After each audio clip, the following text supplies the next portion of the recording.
I will be shocked if any of you can figure out what actually happened before I reveal it at the end of the show. But before I get into today's story, if you're a fan of the strange, dark, and mysterious delivered in story format, then you've come to the right channel, because that's all we do, and we upload 3, 4, even 5 times every week. So if that's of interest to you, then the next time the like button approaches you and says, hey, where's a good place to lay out and get a good suntan, suggest the faraway dock on Kidney Mountain.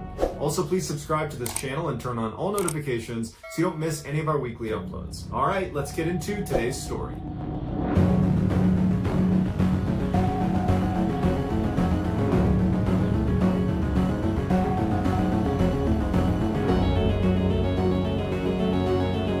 September 15, 2010, a 55-year-old man named Greg Flanagan checked into the Elegante Hotel in Beaumont, Texas to start his work week. As a young man, Greg had worked as a chief engineer on ocean-going vessels, spending months out at sea. But in his middle age, he had reinvented himself as a landman. It was Greg's job to secure leases of mineral rights and land for drilling. Greg was slender and fit-looking despite the fact that he never exercised and he smoked constantly. He kept a close-cropped white beard and he had the leathered skin of a lifelong outdoorsman. Every Monday morning, Greg would make the 2-hour commute in his pickup truck from Lafayette, Louisiana, all the way to Beaumont, Texas, where his company would always rent him a room. The hotel itself was neither good nor bad, but to Greg, he didn't care. He just needed a bed and a TV. Once Greg walked inside, he had a bathroom immediately to his right, and then a little bit farther in was the main section of the hotel room, which was very basic.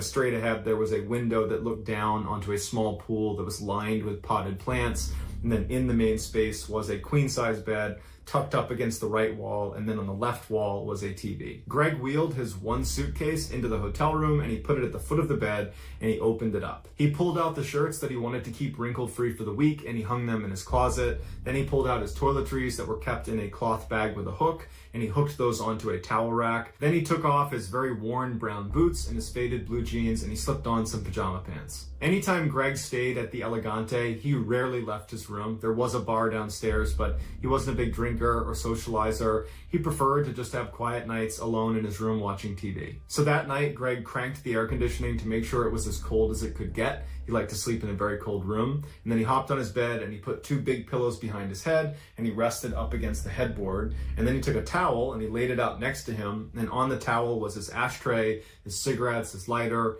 his phone, the TV remote, and a candy bar. Then he picked up the TV remote, turned it on, flicked through the channels until he landed on one that was playing Iron Man 2, and he thought, good enough. Put the remote down, picked up his candy bar, opened it up, he ate a piece of his candy, and then he grabbed a cigarette, lit up a cigarette, and he began smoking. The following morning, Susie, Greg's wife.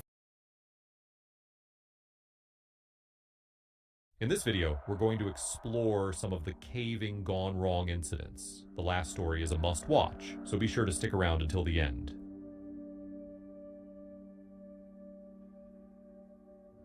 Stevens Gap is one of the most beautiful caves in the world. Its massive pit, with an almost biblical beam of sunlight cascading from above, is tailor-made for Hollywood movies. The entrance to the pit is supposedly one of the most photographed in North America, and it's easy to see why. But despite its apparent serenity, Stevens Gap is also known for devouring explorers alive. And recently, the gap has claimed more lives than usual. Before we dive into the video, I want to take a moment to thank all of you who have subscribed to this channel. Our subscriber rate has grown from 8% to 13%, which is truly amazing. If you're new here, simply click the subscribe button, like this video, and hit the bell icon to stay updated on our latest uploads. Now let's get into the video. Stevens Gap is located in Jackson County, Alabama, about 30 miles east of the state's most populous city, Huntsville. It's fairly easy to reach by car. If you're traveling from Huntsville, the drive will only take you about a half hour. The entrance to the Stevens Gap Callahan Cave Preserve is only a little ways off the freeway, making it much more accessible than other similar caves around the world. While it's easy to travel there, actually getting into the cave is more complicated. In order to visit Stevens Gap, you're required by law to get a permit. The preserve is privately owned, and Stevens Gap is protected by the Southeastern Cave Conservancy, the largest land conservancy in the world dedicated entirely to protecting caves. This sounds intimidating, but aside from the mild inconvenience, these permits are probably fairly easy to get. One of the unique things about Stevens Gap is that you don't have to be an experienced cave diver to go inside it. In fact, it is possible to walk into the main pit with no more equipment than some decent hiking boots. Some visitors have even been able to camp inside the cave, although other sources give the impression this has either never been allowed or is not allowed anymore. Most people seem to agree the permits are a good thing, as they help regulate the influx of visitors and preserve the cave. Even with the permit requirement, the cave is still a very popular spot, with applicants needing to reserve their time slot around 2 to 3 weeks in advance.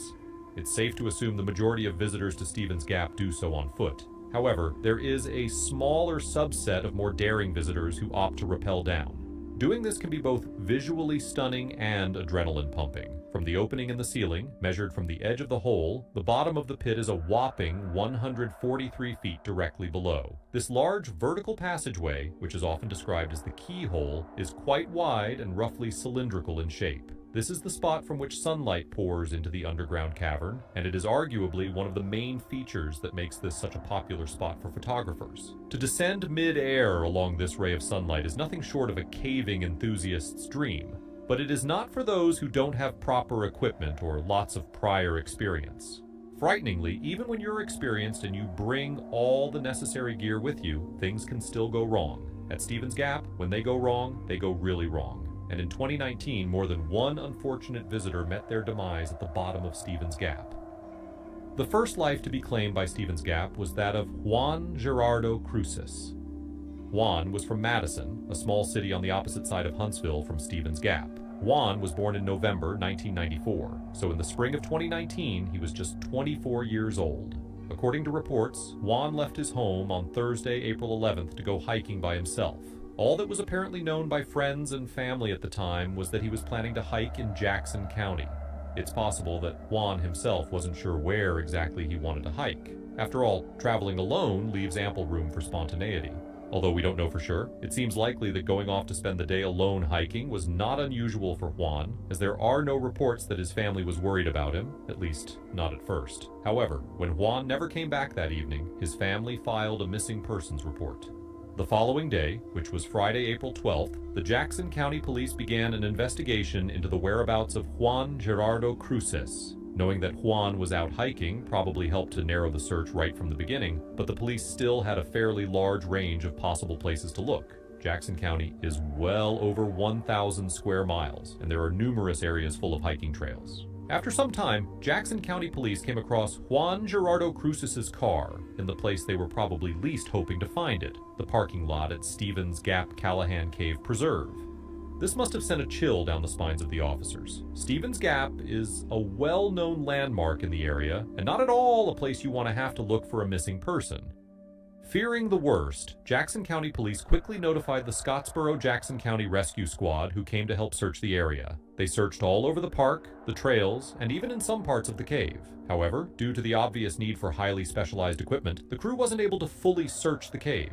Even though they hadn't found any trace of Juan Gerardo Cruces, the crew knew they needed to make absolutely sure that every inch of the cave had been thoroughly covered. Before leaving to continue the search elsewhere, they called the Huntsville Cave Rescue Unit. As their title suggests, this unit showed up with all the necessary equipment and expertise to descend into Stevens Gap and conduct a total search of the infamous keyhole.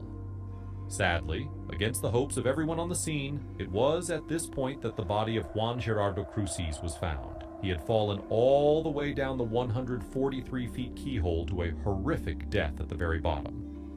We have only a couple clues as to the state of Juan's body upon discovery. The first is that Jackson County Sheriff Chuck Phillips was able to identify the body as being that of Juan. Considering the kind of damage one can imagine a fall like this causing, this is frankly amazing, although we don't exactly how Sheriff Phillips was able to make the identification. The second is that officials choose not to order an autopsy. So, while Juan Gerardo Cruces was still recognizable, the fact that he had fallen and been killed was so obvious to those at the scene that they felt no need to investigate any further. Even if the cause of death, in the most immediate sense, was crystal clear, there are still many questions that should have been raised. Why was a hiker going anywhere near the opening to Stevens Gap in the first place? As I mentioned earlier, Stevens Gap is unique in that there is a walkable path to get inside the cave from another entry point. How is that nobody saw or heard anything? This is a popular cave. Visitors come and go every day, and some apparently even camp overnight. A person falling down the 143 feet keyhole and landing at the bottom seems like just about the most noticeable thing that could possibly happen inside Stevens Gap. And yet, there are no witnesses. Was the cave empty? Did Juan fall in the middle of the night? Why was he there in the middle of the night?